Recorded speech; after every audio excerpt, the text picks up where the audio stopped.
acid with isoelectric point lower than 8 will move to the positive terminal. Anything, and similarly, if we have something with that which has an isoelectric point above 8, it will want to make the solution more basic and therefore take up H+. And remember, when something takes up H+ on this amide group, the molecule, the amino acid molecule, gains a positive charge. So, any amino acid with isoelectric point higher than 8 will move to the negative terminal. Okay, so that's pretty straightforward. I mean, you have to think it through, don't get confused. Just take it through logically through those steps if you have to. Excuse me, I have a bit of a cold. If you have to, just draw the diagrams to help you and actually see what the amino acid molecule is doing. So we get this movement of amino acids depending on their isoelectric point to various terminals. And what's actually going to happen is that you'll find that the lighter molecules will move closer to the edge of the terminal.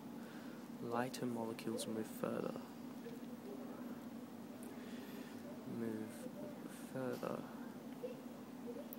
And heavier molecules will sort of stay in the middle. Heavier molecules.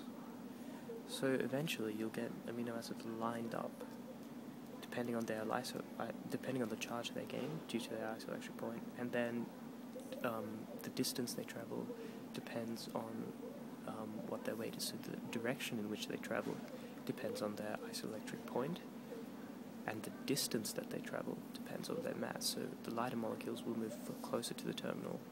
The heavier molecules will sort of stay to the middle. Now, there's one thing I neglected to show you guys, and that is the example when we have a Zwither ion formed. In other words, when the isoelectric point is exactly at 8. Obviously, this amino acid will have both a positive and negative charge. It forms a Zwither ion, so it will just stay in the middle.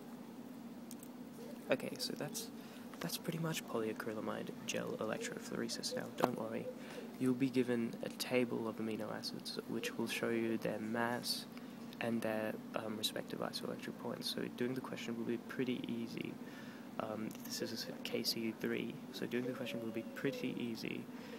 If you refer to the table, if you make sure you get the drawing of it right, and if you put it into perspective and think it through step by step and logically, it should be a very easy question to get an A+ on.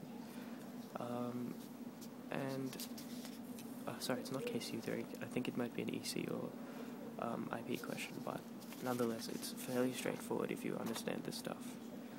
Okay, now there's one more thing about proteins that I probably should have gone through earlier. One more thing about amino acids, rather, that I should have gone through earlier, and that is the condensation of amino acids to form dipeptides and polypeptides. So, amino acids undergo what's called condensation, polymerization.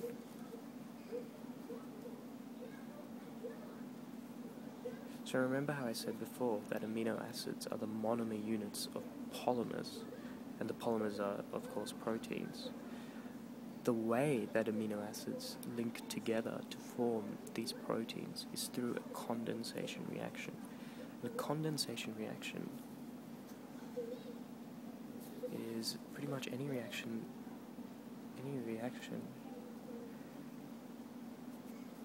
whereby two molecules join,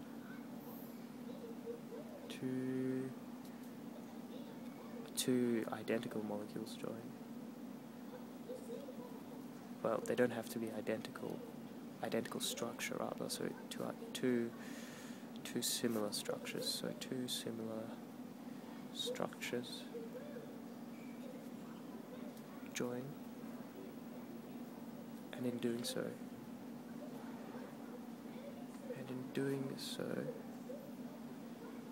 give off water. So with amino acids, so say if I have two amino acids and they're coming together, so we have a NH, lone pair CRH, C double bond OOH, and this is going on to another amino acid, which I'll try to squish into this small space here. So NH2 with a lone pair, then a CRH, and then a C double bond OOH. So they're going to come together, so they're going to join to give water. So if I go that plus that, the reactant, or rather the product, so these are two of the reactants, the product will actually be something like this. So we still have this end being the same thing. We still have this. We still have this and that. So we still have up to the double bond O in the structure. But what's going to happen is this OH group is going to break off along with one of the H's to form H2O. So we get an OH plus H, so we got H2O breaking off. So what's left of this is that we have N, the lone pair still remains, we have H, we have C, we have R, H, C, double bond O, O, H, and this bond here is called a peptide, or amide link. And of course, because we got rid of one of the H's, the OH, so they're not there anymore, then OH would have usually been there, and an H would have usually been there. What we get is plus H2O.